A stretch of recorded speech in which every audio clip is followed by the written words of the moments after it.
Black women are under attack. In fact, 60 years after Malcolm X gave a speech on the treatment of black women, many still feel, rightly so, that they are unprotected, and they have the scars to prove it. I want to warn you right now, some of what you're about to see is disturbing. The most recent viral example of black women being unprotected takes us to Houston, Texas, where Ro Bosch took to social media to show her injuries. She says a man hit her in the face with a brick after she refused to give him her phone number. She said multiple men witnessed this and did nothing. You may also remember in July when R&B singer Monica stopped her Detroit concert, got off the stage so that she could protect a woman who she says was assaulted near the stage. Now, Monica says she saw a man hit the woman and she instinctively stepped up to defend her. And then there is this video that is so difficult to watch. In Chicago, a teenager shot a man who repeatedly punched his mother in the face inside of a restaurant. This happened as people, including men, stood back and watched. Some of the men even ran off when the assault started. Now, from the information available to us, we know two things. The victims were black women, and the perpetrators of the violence were black men. So whose role is it to protect black women who are being harmed, especially in public space?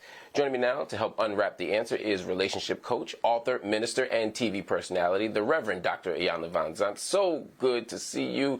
So great to have you on the show. Help me make sense of this. This case in Houston, a woman saying, she was hit with a brick, all these kinds of stories that we're hearing. How do you make sense of it? You can't. Don't even try to make sense out of nonsense. It is the symptom of how far we are out of order as a community, how far we are out of order as individuals, the lack of character, and really the results of just the absence of culture and understanding in the Black community. Men have 4 P's: provide, protect, please, and perform. If they're not providing for us, they're not protecting us, they're not performing as men do, and they're not pleasing. I understand why Black women feel they're kind of out here on their own.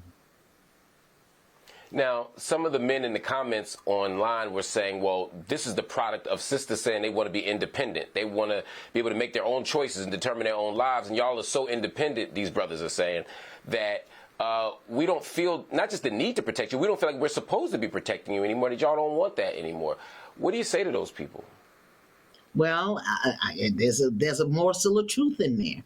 But you got to understand that it's the result of women being disappointed so often. They've been disappointed and they expect to be disappointed.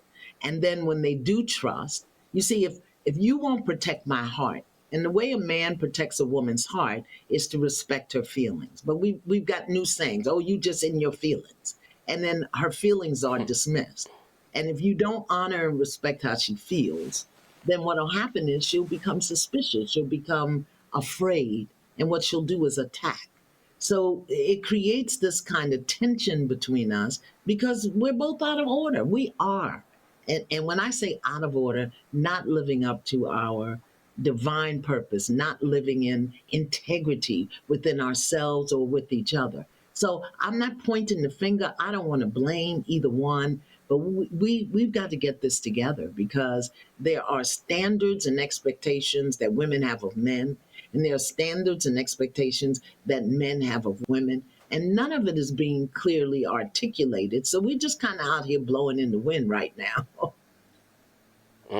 How much of those expectations are actually gendered? In other words, shouldn't we just have expectations of each other because we are people, and even because we are Black people? Do I have a specific responsibility because my gender is male to a woman, or vice versa? Because some people would say in this era that that's patriarchal, that we're trying to normalize male domination as opposed to just saying let's be good to each other because we're supposed to be good to each other. Well, there are.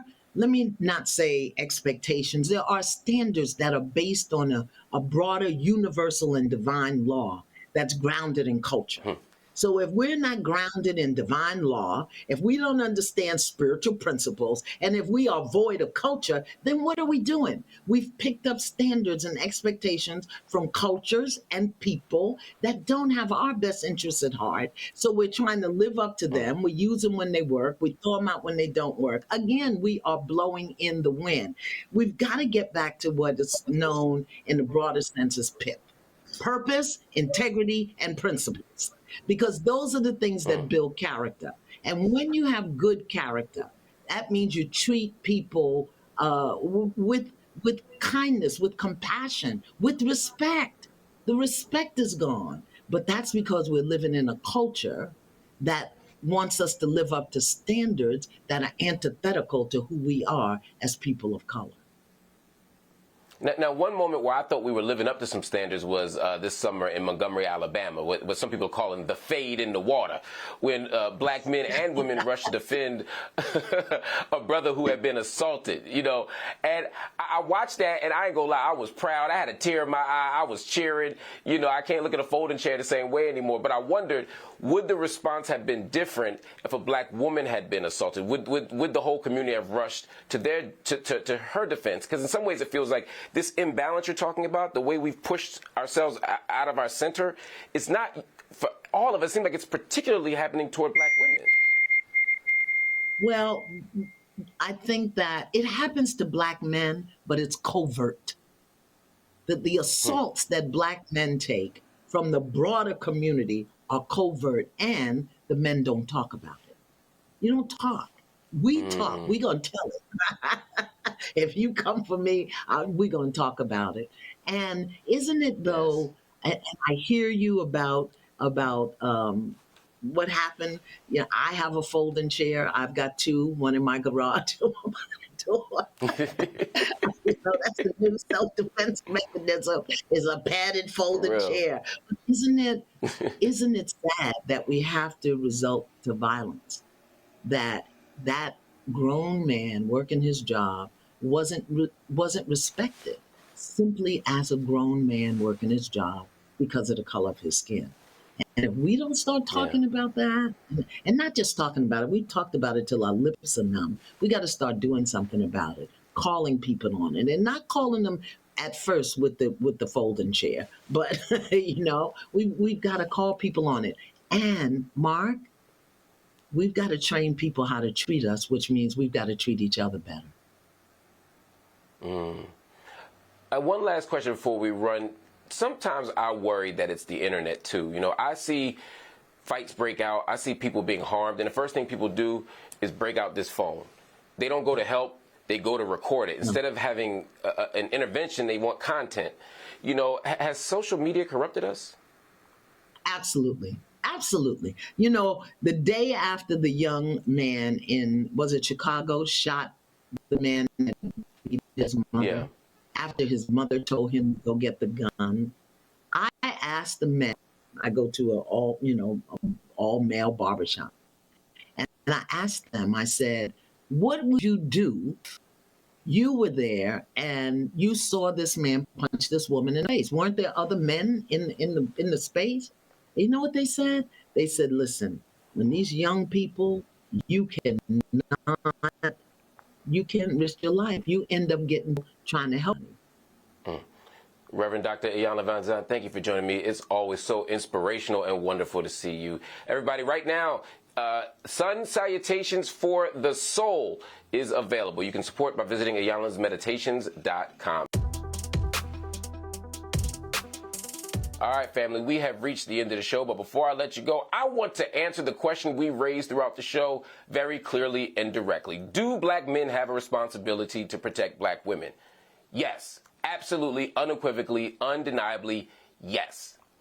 Black women have called for freedom. They've called for independence. Some have embraced a feminist worldview, as they should. All of these things don't negate the fact that black women deserve protection. Black women have said that they want the right to say no when you can't call them on the street, or when you ask for their phone number, they should be able to turn you down and still not be left to feel afraid or abandoned on the street. All this stuff is true. Black women don't have to choose between being treated as human and getting protection. All of it is true at the same time, brothers. And for our community to advance, all of us have to be safe. All of us have to be whole. All of us have to be human. And in this world, this white supremacist patriarchal empire, no one is more targeted, more abused, more vulnerable, more unprotected than black women. And so we have a duty as men, but really as human beings, to make sure that that doesn't happen. But we can't use that protection as an excuse to subordinate black women. We can't replace white oppressors with black oppressors. We can't replace white male patriarchs with white male patriarchs. No. We have to create space where black women can be as human, as free, as dominant, as extraordinary as they want to be, but at the same time recognize that we can't sit idly by as the world continues to disrespect, to threaten, to abuse, to harm our sisters. So brothers, let's step up and do the work. And when we do the work, they don't just benefit, we benefit. We have healthier communities, healthier families, healthier relationships. We only get free when black women get free.